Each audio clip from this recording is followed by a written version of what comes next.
त्रिदलं त्रिगुणाकारं त्रिनेत्रं च त्रिधायुधं त्रिजन्म पापसंहारम् एकबिल्वं शिवार्पणम्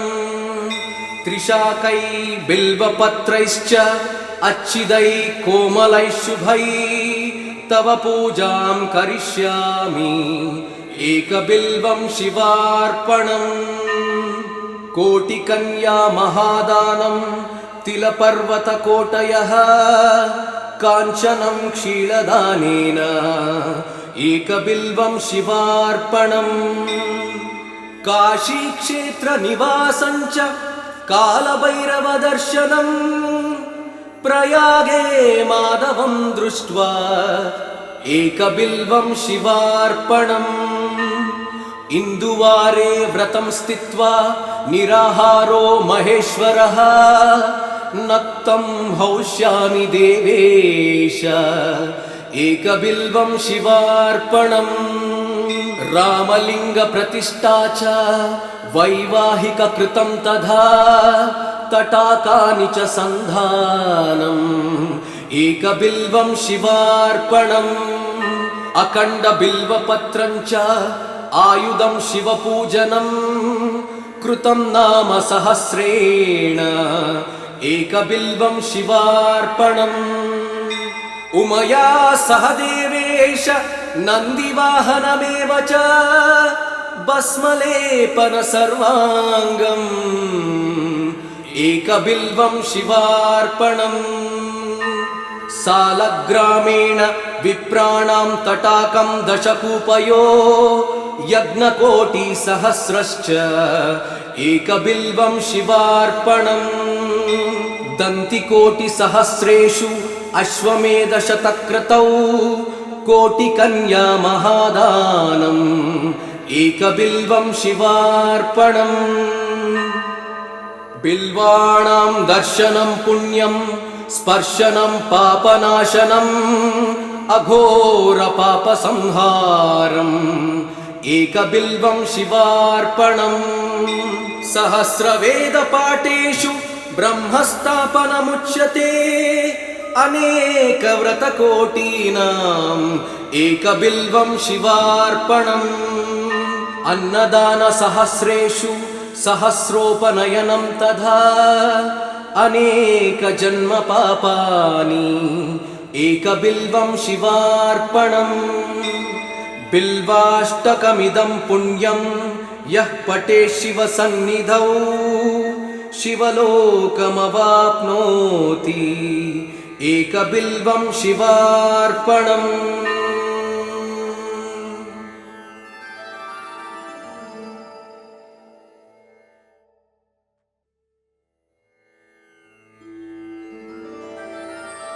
त्रिदलं त्रिगुणाकारं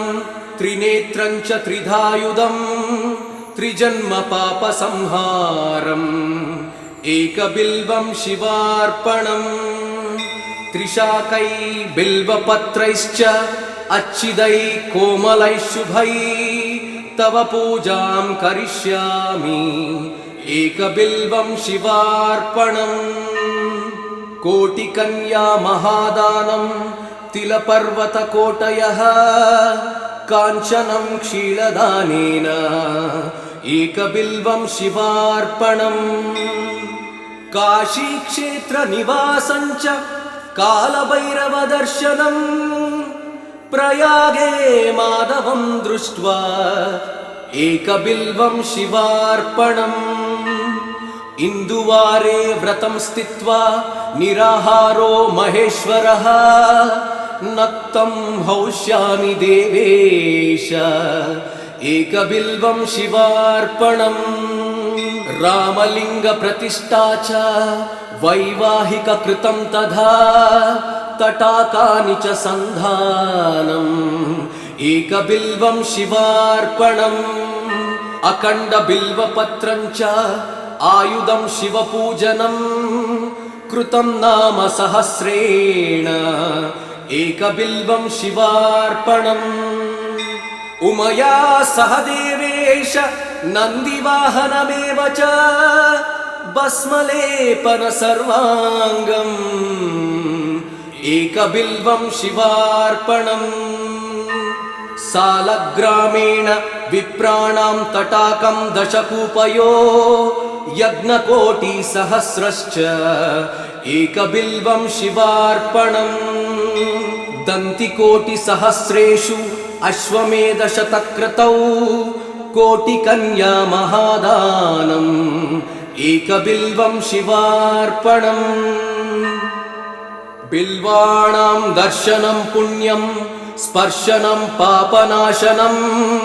अघोरपापसंहारम्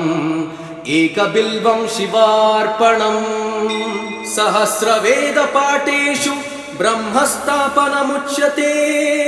अनेकव्रतकोटीनाम् एकबिल्वं शिवार्पणम् अन्नदानसहस्रेषु सहस्रोपनयनं तथा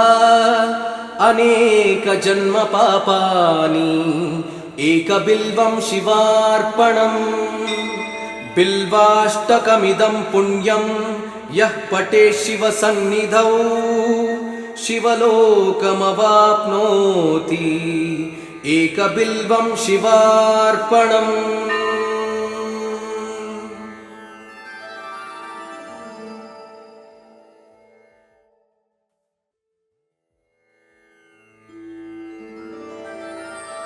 त्रिदलं त्रिगुणाकारं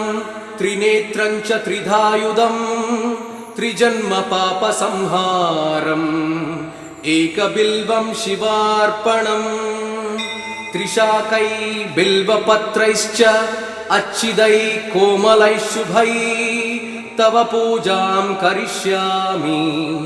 एकबिल्वं शिवार्पणम् कोटिकन्या महादानं तिलपर्वतकोटयः काञ्चनं क्षीरदानेन एकबिल्वं शिवार्पणम् काशीक्षेत्रनिवासं च कालभैरवदर्शनम् प्रयागे माधवं दृष्ट्वा एकबिल्वं शिवार्पणम् इन्दुवारे व्रतं स्थित्वा निराहारो महेश्वरः नक्तं हौष्यामि देवेश एकबिल्वं शिवार्पणम् रामलिङ्गप्रतिष्ठा च वैवाहिककृतं तथा तटाकानि च सन्धानम् एकबिल्वं शिवार्पणम् अखण्डबिल्वपत्रं च आयुधं शिवपूजनं कृतं नाम सहस्रेण एकबिल्वं शिवार्पणम् उमया सह देवेश नन्दिवाहनमेव च भस्मलेपन सर्वाङ्गम् एकबिल्वं शिवार्पणम् सालग्रामेण विप्राणां तटाकं दशकूपयो यज्ञकोटिसहस्रश्च एकबिल्वं शिवार्पणम् दन्तिकोटिसहस्रेषु अश्वमेधशतक्रतौ कोटिकन्या महादानम् एकबिल्वं शिवार्पणम् बिल्वाणां दर्शनं पुण्यं स्पर्शनं पापनाशनम् अघोरपापसंहारम् एकबिल्वं शिवार्पणम् सहस्रवेदपाठेषु ब्रह्मस्थापनमुच्यते अनेकव्रतकोटीनाम् एकबिल्वं शिवार्पणम् अन्नदानसहस्रेषु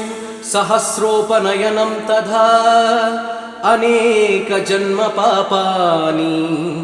एकबिल्वं शिवार्पणम् बिल्वाष्टकमिदं पुण्यं यः पठेत् शिवसन्निधौ शिवलोकमवाप्नोति एकबिल्वं शिवार्पणम्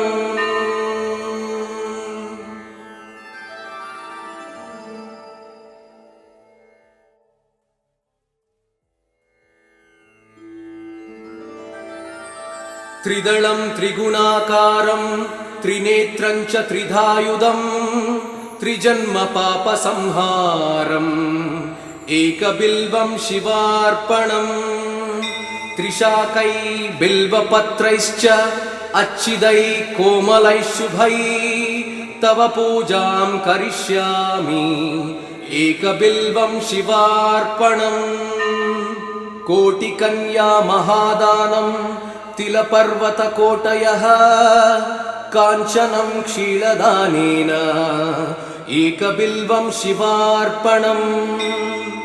काशीक्षेत्रनिवासं च कालभैरवदर्शनम् प्रयागे माधवं दृष्ट्वा एकबिल्वं शिवार्पणम् इन्दुवारे व्रतं स्थित्वा निराहारो महेश्वरः नक्तं हौष्यामि देवेश एकबिल्वं शिवार्पणम् रामलिङ्गप्रतिष्ठा च वैवाहिककृतं तथा तटाकानि च सन्धानम् एकबिल्वं शिवार्पणम् अखण्डबिल्वपत्रं च आयुधं शिवपूजनम् कृतं नाम सहस्रेण एकबिल्वं शिवार्पणम् उमया सह देवेश नन्दिवाहनमेव च भस्मलेपन सर्वाङ्गम् एकबिल्वं शिवार्पणम् सालग्रामेण विप्राणां तटाकं दशकूपयो यज्ञकोटिसहस्रश्च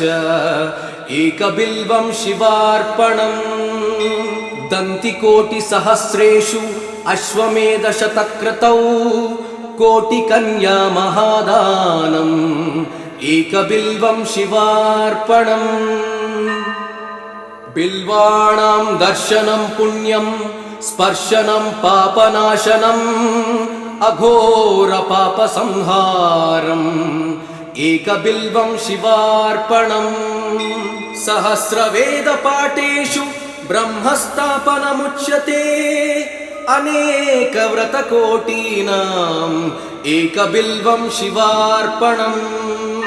अन्नदानसहस्रेषु सहस्रोपनयनं तथा अनेकजन्मपापानि एकबिल्वं शिवार्पणम् बिल्वाष्टकमिदं पुण्यं यः पठेत् शिवसन्निधौ शिवलोकमवाप्नोति एकबिल्वं शिवार्पणम्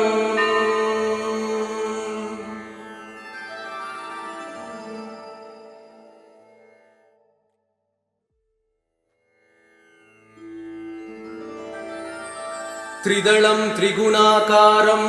त्रिनेत्रं च त्रिधायुधं त्रिजन्मपापसंहारम् एकबिल्वं शिवार्पणम्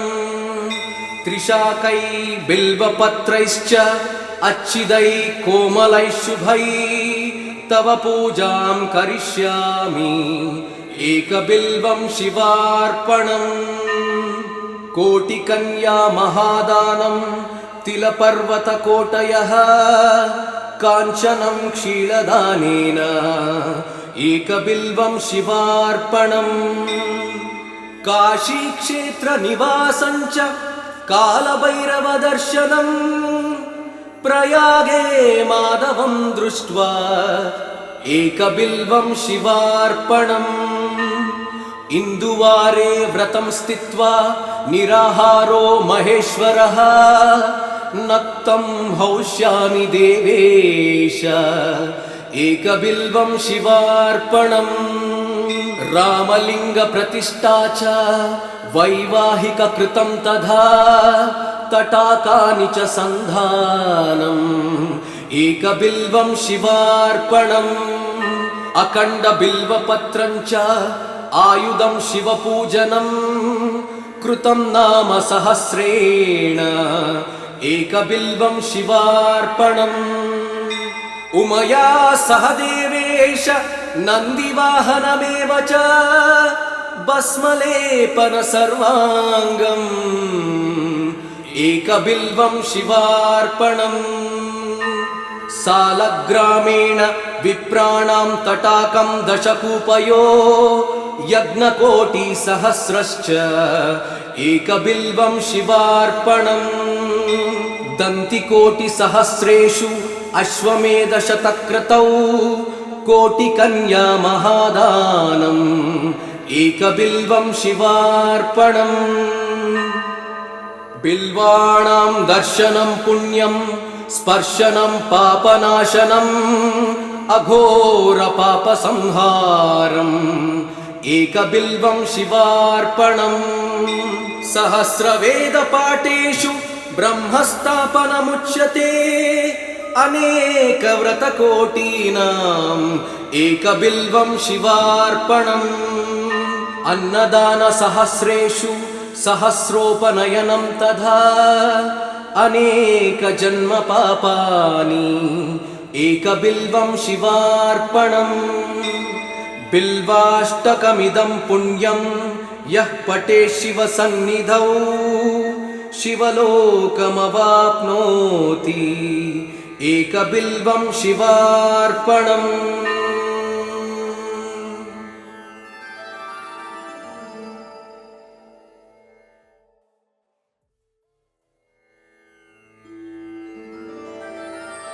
त्रिदलं त्रिगुणाकारं त्रिनेत्रं च त्रिधायुधं त्रिजन्मपापसंहारम् एकबिल्वं शिवार्पणम् त्रिशाकै बिल्वपत्रैश्च अच्छिदैः कोमलैः शुभैः तव पूजां करिष्यामि एकबिल्वं शिवार्पणम् कोटिकन्या महादानं तिलपर्वतकोटयः काञ्चनं क्षीरदानेन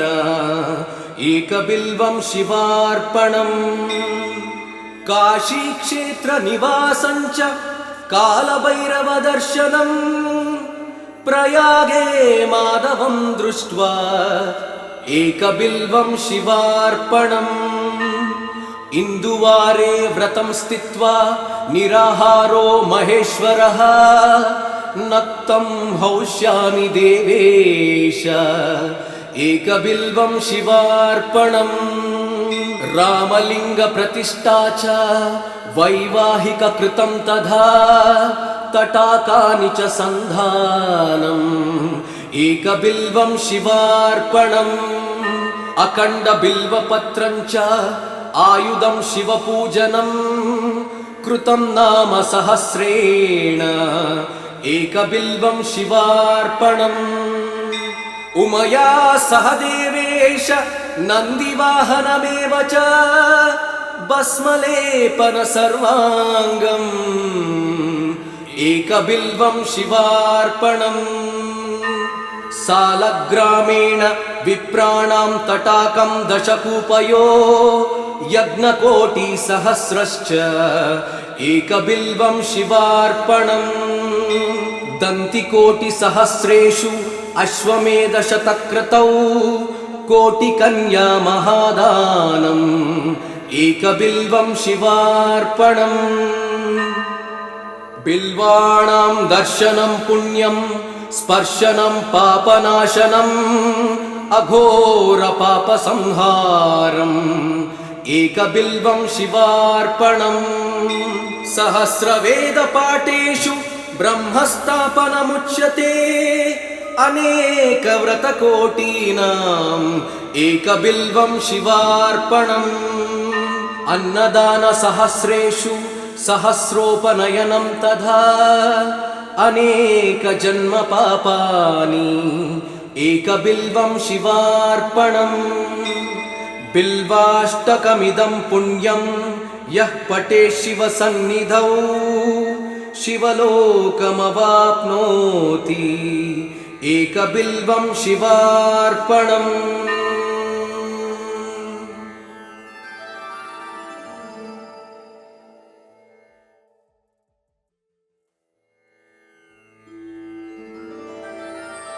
त्रिदलं त्रिगुणाकारं त्रिनेत्रं च त्रिधायुधं त्रिजन्मपापसंहारम्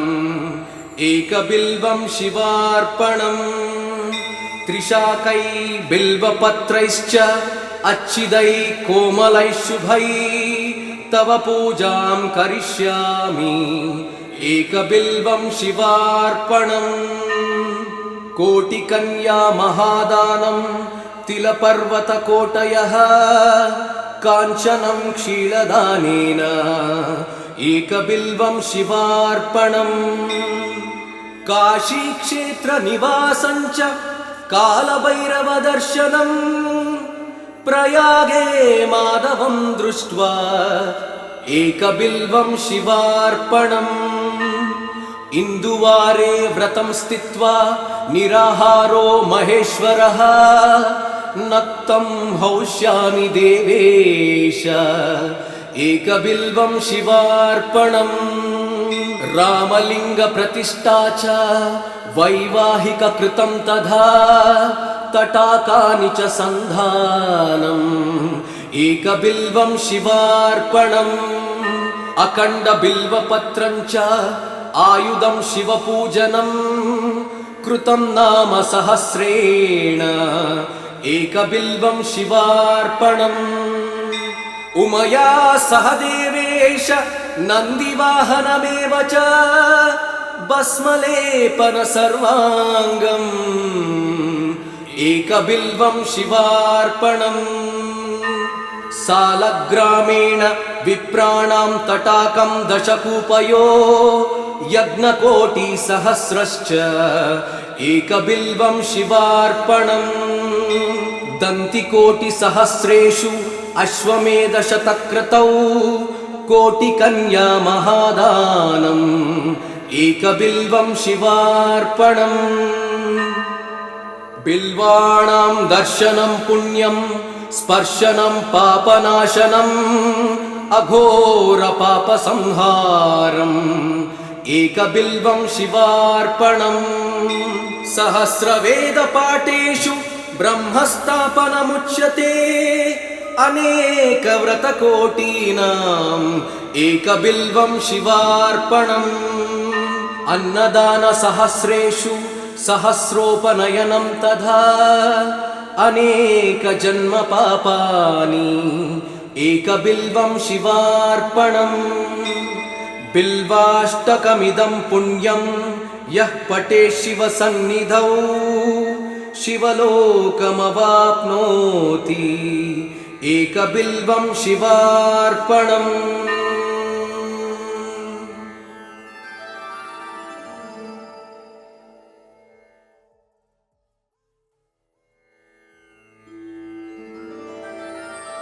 त्रिदलं त्रिगुणाकारं त्रिनेत्रं च त्रिधायुधं त्रिजन्मपापसंहारम् एकबिल्वं शिवार्पणम् त्रिशाकै बिल्वपत्रैश्च अच्छिदै कोमलैः शुभै तव पूजां करिष्यामि एकबिल्वं शिवार्पणम् कोटिकन्या महादानं तिलपर्वतकोटयः काञ्चनं क्षीरदानेन एकबिल्वं शिवार्पणम् काशीक्षेत्रनिवासं च कालभैरवदर्शनम् प्रयागे माधवं दृष्ट्वा एकबिल्वं शिवार्पणम् इन्दुवारे व्रतं स्थित्वा निराहारो महेश्वरः नक्तं हौष्यामि देवेश एकबिल्वं शिवार्पणम् रामलिङ्गप्रतिष्ठा च वैवाहिककृतं तथा तटाकानि च सन्धानम् एकबिल्वं शिवार्पणम् अखण्डबिल्वपत्रं च आयुधं शिवपूजनम् कृतं नाम सहस्रेण एकबिल्वं शिवार्पणम् उमया सह देवेश नन्दिवाहनमेव च भस्मलेपन सर्वाङ्गम् एकबिल्वं शिवार्पणम् सालग्रामेण विप्राणां तटाकं दशकूपयो यज्ञकोटिसहस्रश्च एकबिल्वं शिवार्पणम् दन्तिकोटिसहस्रेषु अश्वमेधशतक्रतौ कोटिकन्या महादानम् एकबिल्वं शिवार्पणम् बिल्वाणां दर्शनं पुण्यं स्पर्शनं पापनाशनम् अघोरपापसंहारम् एकबिल्वं शिवार्पणम् सहस्रवेदपाठेषु ब्रह्मस्थापनमुच्यते अनेकव्रतकोटीनाम् एकबिल्वं शिवार्पणम् अन्नदानसहस्रेषु सहस्रोपनयनं तथा अनेकजन्मपापानि एकबिल्वं शिवार्पणम् बिल्वाष्टकमिदं पुण्यं यः पठेत् शिवसन्निधौ शिवलोकमवाप्नोति एकबिल्वं शिवार्पणम्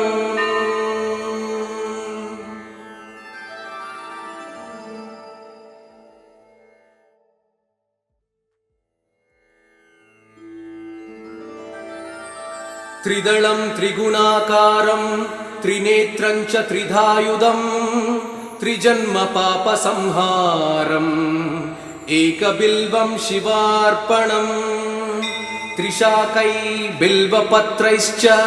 अच्छिदै कोमलै शुभै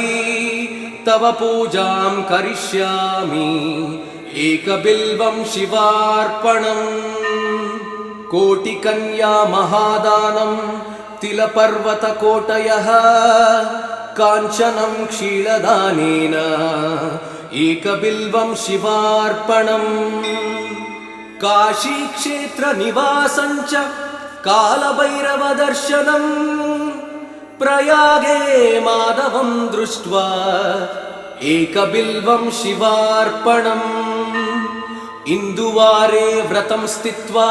निराहारो महेश्वरः नक्तं हौष्यामि देवेश एकबिल्वं शिवार्पणम् रामलिङ्गप्रतिष्ठा च वैवाहिककृतं तथा तटाकानि च सन्धानम्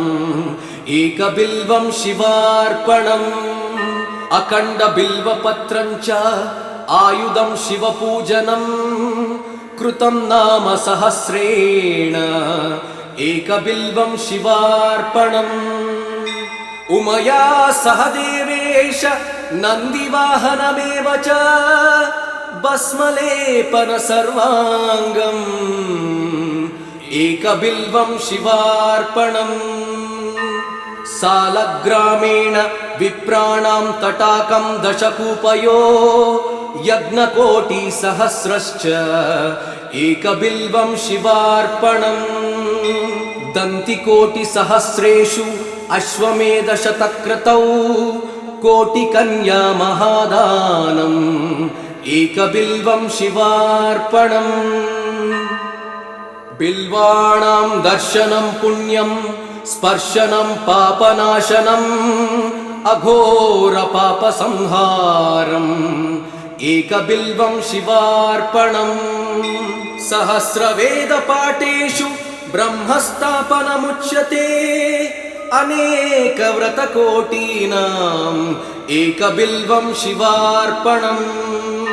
अन्नदानसहस्रेषु सहस्रोपनयनं तथा अनेकजन्मपापानि एकबिल्वं शिवार्पणम् बिल्वाष्टकमिदं पुण्यं यः पठेत् शिवसन्निधौ शिवलोकमवाप्नोति एकबिल्वं शिवार्पणम्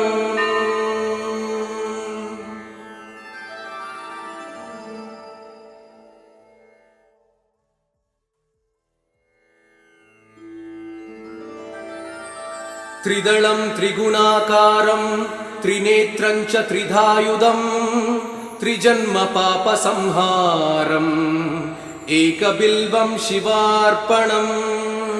त्रिशाकै बिल्वपत्रैश्च अच्छिदै कोमलै शुभै तव पूजां करिष्यामि एकबिल्वं शिवार्पणम् कोटिकन्या महादानं तिलपर्वतकोटयः काञ्चनं क्षीरदानेन एकबिल्वं शिवार्पणम् काशीक्षेत्रनिवासं च कालभैरवदर्शनम् प्रयागे माधवं दृष्ट्वा एकबिल्वं शिवार्पणम् इन्दुवारे व्रतं स्थित्वा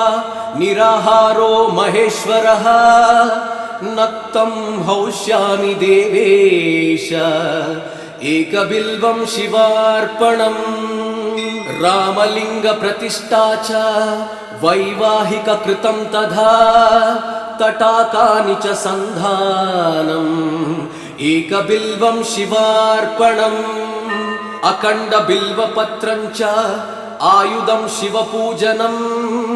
कृतं नाम सहस्रेण एकबिल्वं शिवार्पणम् उमया सह देवेश नन्दिवाहनमेव च भस्मलेपन सर्वाङ्गम् एकबिल्वं शिवार्पणम् सालग्रामेण विप्राणां तटाकं दशकूपयो यज्ञकोटिसहस्रश्च एकबिल्वं शिवार्पणम् दन्तिकोटिसहस्रेषु अश्वमेधशतक्रतौ कोटिकन्या महादानम् एकबिल्वं शिवार्पणम् बिल्वाणां दर्शनं पुण्यं स्पर्शनं पापनाशनम् अघोरपापसंहारम् एकबिल्वं शिवार्पणम्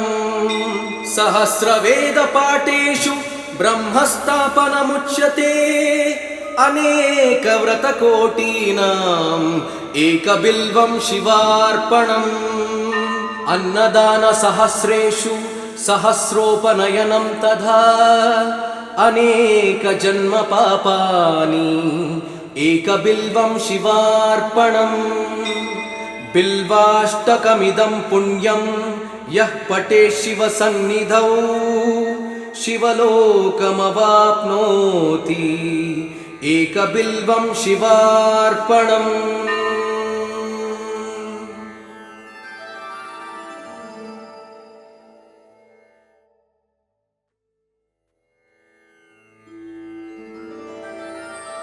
त्रिदलं त्रिगुणाकारं त्रिनेत्रं च त्रिधायुधं त्रिजन्मपापसंहारम् एकबिल्वं शिवार्पणम् त्रिशाकै बिल्वपत्रैश्च अच्छिदै कोमलै शुभै तव पूजां करिष्यामि एकबिल्वं शिवार्पणम् कोटिकन्या महादानं तिलपर्वतकोटयः काञ्चनं क्षीरदानेन एकबिल्वं शिवार्पणम् काशीक्षेत्रनिवासं च कालभैरवदर्शनम् प्रयागे माधवं दृष्ट्वा एकबिल्वं शिवार्पणम् इन्दुवारे व्रतं स्थित्वा निराहारो महेश्वरः नक्तं हौष्यामि देवेश एकबिल्वं शिवार्पणम् रामलिङ्गप्रतिष्ठा च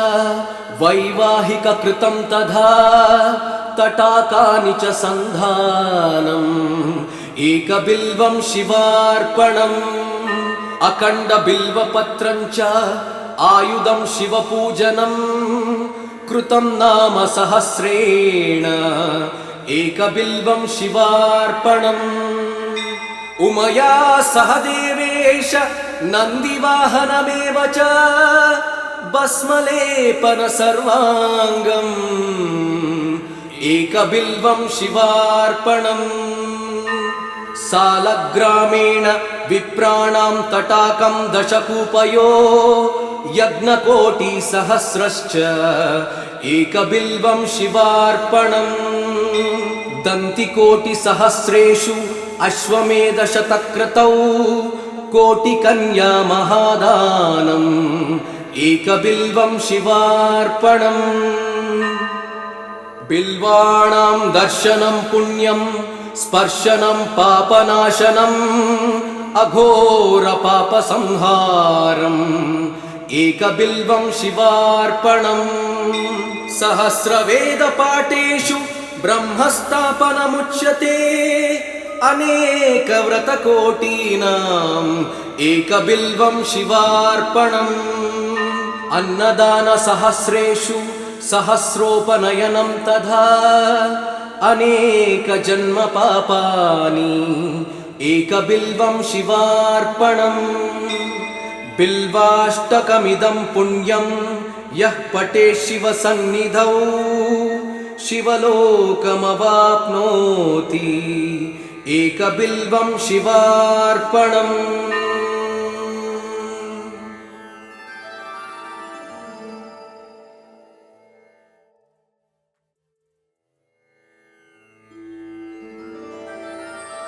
त्रिदलं त्रिगुणाकारं त्रिनेत्रं च त्रिधायुधं त्रिजन्मपापसंहारम् एकबिल्वं शिवार्पणम् त्रिशाकै बिल्वपत्रैश्च अच्छिदै कोमलै शुभै तव पूजां करिष्यामि एकबिल्वं शिवार्पणम् कोटिकन्या महादानं तिलपर्वतकोटयः काञ्चनं क्षीरदानेन एकबिल्वं शिवार्पणम् काशीक्षेत्रनिवासं च कालभैरवदर्शनम् प्रयागे माधवं दृष्ट्वा एकबिल्वं शिवार्पणम् इन्दुवारे व्रतं स्थित्वा निराहारो महेश्वरः नक्तं हौष्यामि देवेश एकबिल्वं शिवार्पणम् रामलिङ्गप्रतिष्ठा च वैवाहिककृतं तथा तटाकानि च सन्धानम् एकबिल्वं शिवार्पणम् अखण्डबिल्वपत्रं च आयुधं शिवपूजनम् कृतं नाम सहस्रेण एकबिल्वं शिवार्पणम् उमया सह देवेश नन्दिवाहनमेव च भस्मलेपन सर्वाङ्गम् एकबिल्वं शिवार्पणम् सालग्रामेण विप्राणां तटाकं दशकूपयो यज्ञकोटिसहस्रश्च एकबिल्वं शिवार्पणम् दन्तिकोटिसहस्रेषु अश्वमेधशतक्रतौ कोटिकन्या महादानम् एकबिल्वं शिवार्पणम् बिल्वाणां दर्शनं पुण्यं स्पर्शनं पापनाशनम् अघोरपापसंहारम् एकबिल्वं शिवार्पणम् सहस्रवेदपाठेषु ब्रह्मस्थापनमुच्यते अनेकव्रतकोटीनाम् एकबिल्वं शिवार्पणम् अन्नदानसहस्रेषु सहस्रोपनयनं तथा अनेकजन्मपापानि एकबिल्वं शिवार्पणम् बिल्वाष्टकमिदं पुण्यं यः पठेत् शिवसन्निधौ शिवलोकमवाप्नोति एकबिल्वं शिवार्पणम्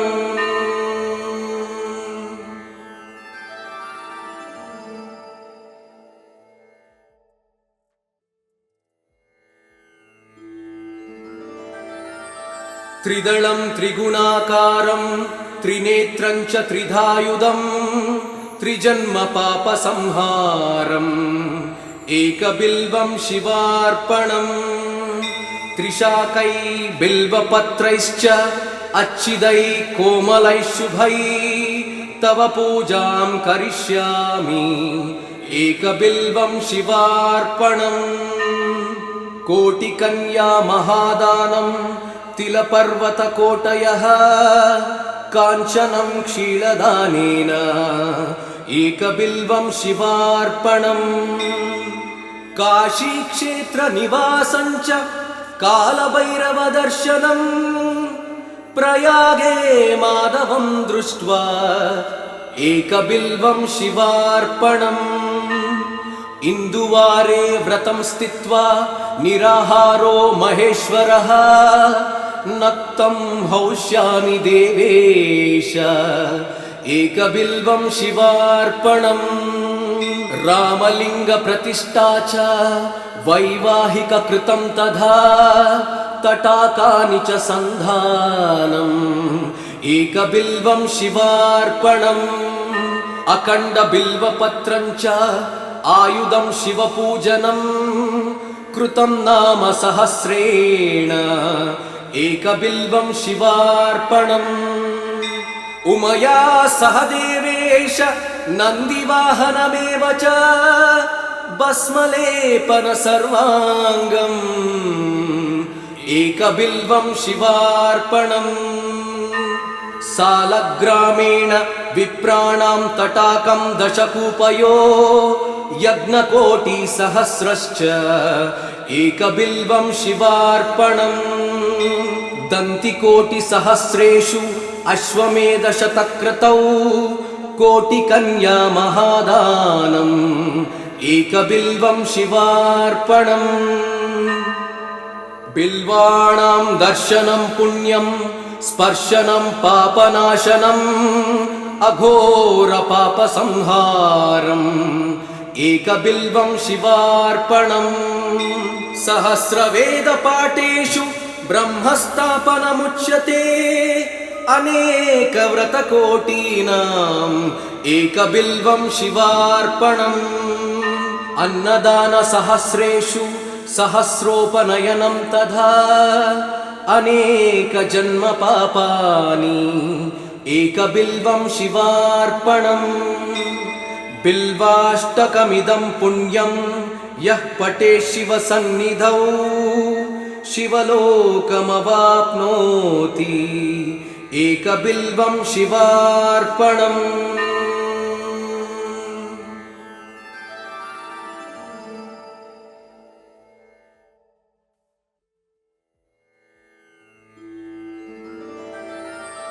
त्रिदलं त्रिगुणाकारं त्रिनेत्रं च त्रिधायुधं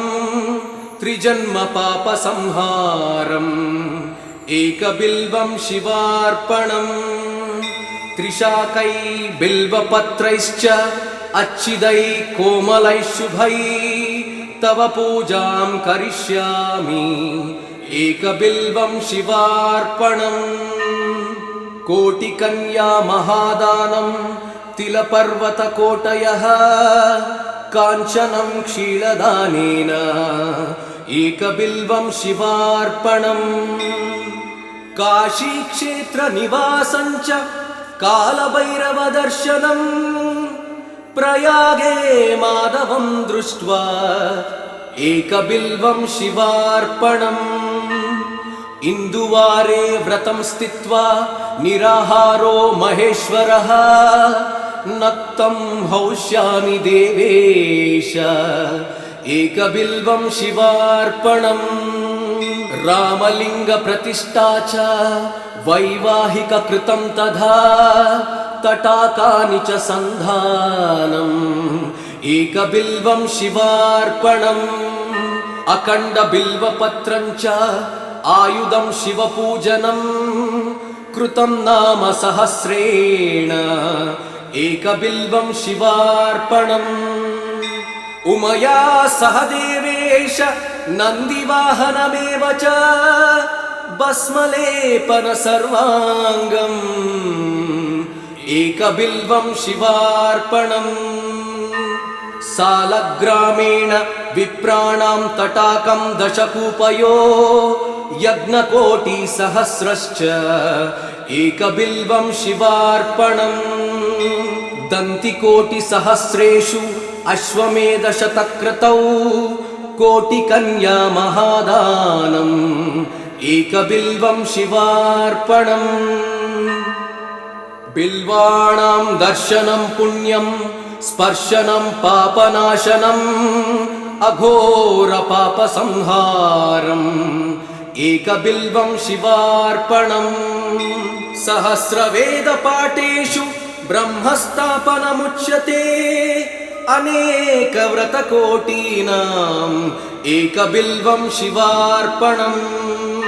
अन्नदानसहस्रेषु सहस्रोपनयनं तथा अनेकजन्मपापानि एकबिल्वं शिवार्पणम् बिल्वाष्टकमिदं पुण्यं यः पठेत् शिवसन्निधौ शिवलोकमवाप्नोति एकबिल्वं शिवार्पणम्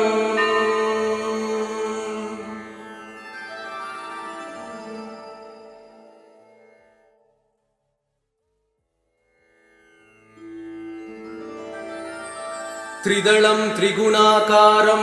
त्रिनेत्रं च त्रिधायुधं त्रिजन्मपापसंहारम् एकबिल्वं शिवार्पणम् त्रिशाकै बिल्वपत्रैश्च अच्छिदै कोमलै शुभै तव पूजां करिष्यामि एकबिल्वं शिवार्पणम् कोटिकन्या महादानं तिलपर्वतकोटयः काञ्चनं क्षीरदानेन एकबिल्वं शिवार्पणम् काशीक्षेत्रनिवासं च कालभैरवदर्शनम् प्रयागे माधवं दृष्ट्वा एकबिल्वं शिवार्पणम् इन्दुवारे व्रतं स्थित्वा निराहारो महेश्वरः नक्तं हौष्यामि देवेश एकबिल्वं शिवार्पणम् रामलिङ्गप्रतिष्ठा च वैवाहिककृतं तथा तटाकानि च सन्धानम् एकबिल्वं शिवार्पणम् अखण्डबिल्वपत्रं च आयुधं शिवपूजनं कृतं नाम सहस्रेण एकबिल्वं शिवार्पणम् उमया सह देवेश नन्दिवाहनमेव च भस्मलेपन सर्वाङ्गम् एकबिल्वं शिवार्पणम् सालग्रामेण विप्राणां तटाकं दशकूपयो यज्ञकोटिसहस्रश्च एकबिल्वं शिवार्पणम् दन्तिकोटिसहस्रेषु अश्वमेधशतक्रतौ कोटिकन्या महादानम् एकबिल्वं शिवार्पणम् बिल्वाणां दर्शनं पुण्यं स्पर्शनं पापनाशनम् अघोरपापसंहारम् एकबिल्वं शिवार्पणम् सहस्रवेदपाठेषु ब्रह्मस्थापनमुच्यते अनेकव्रतकोटीनाम् एकबिल्वं शिवार्पणम् अन्नदानसहस्रेषु सहस्रोपनयनं तथा अनेकजन्मपापानि एकबिल्वं शिवार्पणम् बिल्वाष्टकमिदं पुण्यं यः पठेत् शिवसन्निधौ शिवलोकमवाप्नोति एकबिल्वं शिवार्पणम्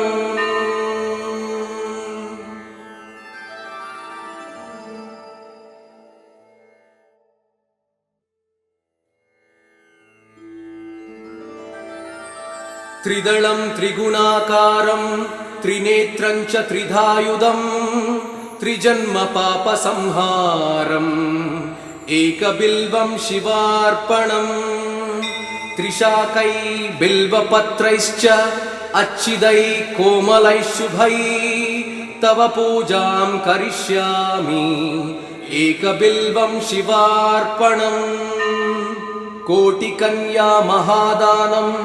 तिलपर्वतकोटयः काञ्चनं क्षीरदानेन एकबिल्वं शिवार्पणम् काशीक्षेत्रनिवासं च कालभैरवदर्शनम् प्रयागे माधवं दृष्ट्वा एकबिल्वं शिवार्पणम् इन्दुवारे व्रतं स्थित्वा निराहारो महेश्वरः नक्तं हौष्यामि देवेश एकबिल्वं शिवार्पणम् रामलिङ्गप्रतिष्ठा च वैवाहिककृतं तथा तटाकानि च सन्धानम् एकबिल्वं शिवार्पणम् अखण्डबिल्वपत्रं च आयुधं शिवपूजनम् कृतं नाम सहस्रेण एकबिल्वं शिवार्पणम् उमया सह देवेश नन्दिवाहनमेव च भस्मलेपन सर्वाङ्गम् एकबिल्वं शिवार्पणम् सालग्रामेण विप्राणां तटाकं दशकूपयो यज्ञकोटिसहस्रश्च एकबिल्वं शिवार्पणम् दन्तिकोटिसहस्रेषु अश्वमेधशतक्रतौ कोटिकन्या महादानम् एकबिल्वं शिवार्पणम् बिल्वाणां दर्शनं पुण्यं स्पर्शनं पापनाशनम् अघोरपापसंहारम् एकबिल्वं शिवार्पणम् सहस्रवेदपाठेषु ब्रह्मस्थापनमुच्यते अनेकव्रतकोटीनाम् एकबिल्वं शिवार्पणम् अन्नदानसहस्रेषु सहस्रोपनयनं तथा अनेकजन्मपापानि एकबिल्वं शिवार्पणम् बिल्वाष्टकमिदं पुण्यं यः पठेत् शिवसन्निधौ शिवलोकमवाप्नोति एकबिल्वं शिवार्पणम्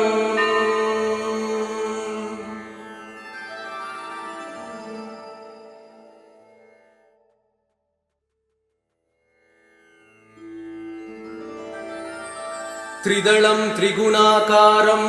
त्रिनेत्रं च त्रिधायुधं त्रिजन्मपापसंहारम् एकबिल्वं शिवार्पणम् त्रिशाकै बिल्वपत्रैश्च अच्छिदै कोमलै शुभै तव पूजां करिष्यामि एकबिल्वं शिवार्पणम् कोटिकन्या महादानं तिलपर्वतकोटयः काञ्चनं क्षीरदानेन एकबिल्वं शिवार्पणम् काशीक्षेत्रनिवासं च कालभैरवदर्शनम् प्रयागे माधवं दृष्ट्वा एकबिल्वं शिवार्पणम् इन्दुवारे व्रतं स्थित्वा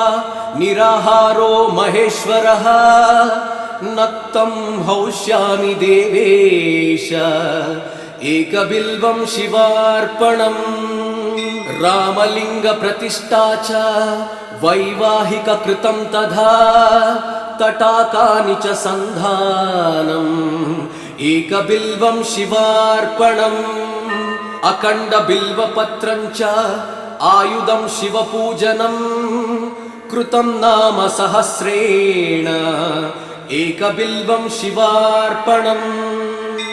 उमया सह देवेश नन्दिवाहनमेव च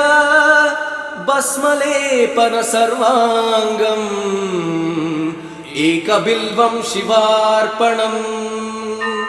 सालग्रामेण विप्राणां तटाकं दशकूपयो यज्ञकोटिसहस्रश्च एकबिल्वं शिवार्पणम् दन्तिकोटिसहस्रेषु अश्वमेधशतक्रतौ कोटिकन्या महादानम् एकबिल्वं शिवार्पणम् బిల్వాణాం దర్శనం పుణ్యం స్పర్శనం పాపనాశనం అఘోర పాప సంహారం ఏకబిల్వం శివార్పణం సహస్రవేద పాఠేషు బ్రహ్మస్థాపనముచ్యతే అనేక వ్రత కోటీనాం ఏకబిల్వం శివార్పణం అన్నదాన సహస్రేషు సహస్రోపనయనం తథా అనేక జన్మ పాపాని ఏకబిల్వం శివార్పణం బిల్వాష్టకమిదం పుణ్యం యః పఠే శివ సన్నిధౌ శివలోకమవాప్నోతి ఏకబిల్వం శివార్పణం